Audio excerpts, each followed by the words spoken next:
প্রিয় ভক্তগণ, আজকে আপনারা জানুন বারুণী স্নান কবে হবে এবং কিভাবে করতে হবে, বারুণী স্নানের মন্ত্র কি, সেই সম্পর্কে আপনারা বিস্তারিত তথ্য আজ এই ভিডিওর মাধ্যমে জানবেন।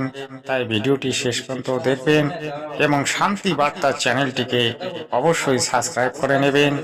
ধন্যবাদ, আপনাদেরকে জানাই সৎসাহে। বাংলাদেশের সময় অনুযায়ী মধুকৃষ্ণা ত্রয়োদশী প্লাস শতভিসা নক্ষত্র সময় হচ্ছে 27 মার্চ ভোর 3 ঘটিকা থেকে রাত্রি 11:33 ঘটিকা পর্যন্ত। আর সূর্য সিদ্ধান্ত মতে এটি ভোর 4:20 ঘটিকা থেকে রাত্রি 9:24 ঘটিকা পর্যন্ত। ভারতীয় সময় অনুযায়ী মধুকৃষ্ণা ত্রয়োদশী প্লাস শতভিসা নক্ষত্র 27 মার্চ ভোর 2:30 ঘটিকা থেকে রাত্রি 11:03 ঘটিকা পর্যন্ত। আর সূর্য সিদ্ধান্ত মতে ভোর 4 ঘটিকা থেকে রাত্রি 8:54 ঘটিকা পর্যন্ত। সময় জলে স্রোতের দিকে মুখ করে বা স্রোতহীন জলে সূর্যের দিকে মুখ করে একবার ডুব দিয়ে নিম্নলিখিত মন্ত্র, আত্মশুদ্ধি মন্ত্র উচ্চারণ করবেন। ওম অপবিত্র পবিত্র বা সর্বাবস্থাম গত অপি বা ইয়ঃ স্মারয়ত পুণ্ডরিকাক্ষম স বাহ্যাভ্যন্তরঃ শুচি পাপোহম পাপকর্মাহম পাপাত্মা পাপসম্ভবান ত্রাহি মানম পুণ্ডরিকাক্ষম সর্ব পাপহর হরি। তারপর আপনার স্বীয় গুরুদেবের প্রণাম মন্ত্র উচ্চারণ করবেন। তারপর হাত জোর করে পাঠ করবেন। ওম কুরুক্ষেত্র গয়া গঙ্গা প্রভাস পুষ্করাণি চ তীর্থান্যেতানি পুণ্যানি স্নান কালে ভবন্তুভ্যঃ। এরপর স্নানের সংকল্প মন্ত্র উচ্চারণ করবেন। এই সংকল্প মন্ত্রে আমরা তিথি নক্ষত্রের পরে কিন্তু গোত্র এবং নাম উচ্চারণ করি। আমি এখানে আমার গোত্র এবং আমার নাম অচ্যুত গোত্র শ্রীমান গোপাল দাস উচ্চারণ করছি।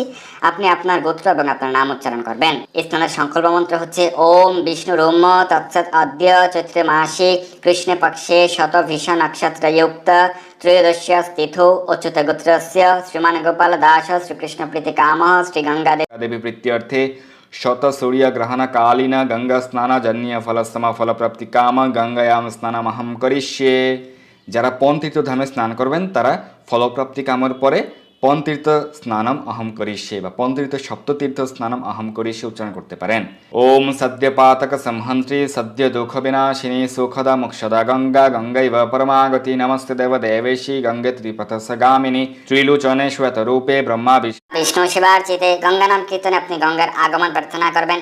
নন্দিনীতি চ তে নাম বেদে সুনলিনীতি চ দক্ষ পৃথ্বী বিরদ গঙ্গা বিশ্বকায়া শিবামৃতা বিদ্যাধরি মহাদেবী তথা লোক প্রসাদিনী ক্ষমঙ্করি জাহ্নবী চ শান্ত শান্তি প্রদায়িনী এতানি পুণ্য নামানি স্নান কালে প্রকীর্তয়েৎ। এরপর গঙ্গা জল স্পর্শ করে উচ্চারণ করবেন। ওম স্মৃতাশি গঙ্গে দৃষ্টাশি স্পর্শামি তা মহেশ্বরীম বিষ্ণুদেহ দ্রবাকারে প্রসিদ্ধে জগদাম্বিকে। ওম গঙ্গে চৈব মনে চৈব গোদাবরী সরস্বতী নর্মদে সিন্ধু কাবেরী জলে अस्मिन् সন্নিধিং কুরু। এরপর স্নান মন্ত্র ওম বিষ্ণুপাদ প্রসুতাসি বৈষ্ণবী বিষ্ণু দেবতা ত্রাহি নাস্তিবনা সহ তস্মাদ আজন্ম মরণান্তিকাত। এরপর ওম নারায়ণায় নমঃ বলে 4 বার মাথায় জল নিয়ে শ্রীকৃষ্ণের চরণ স্মরণ করে স্নান করবে। মিথ্যা শুধু তীর্থ ভ্রমণ, মিথ্যা শুধু স্নান, যতই করো মন্ত্রের বাহানা, কখনো না হবে আপনার মুক্তির কারণ। কারণ এই কাল লোকে আপনি ওই কালের মন্ত্র জপ করে কোনোদিনই মুক্তি পাবেন না। তাই জগৎগুরু স্মরণ নিন আর সদ্ভক্তি করুন, তাহলে এই জনম মরণ রোগ থেকে আপনি মুক্তি পাবেন। এটা সর্বসত্য সৎসাহে।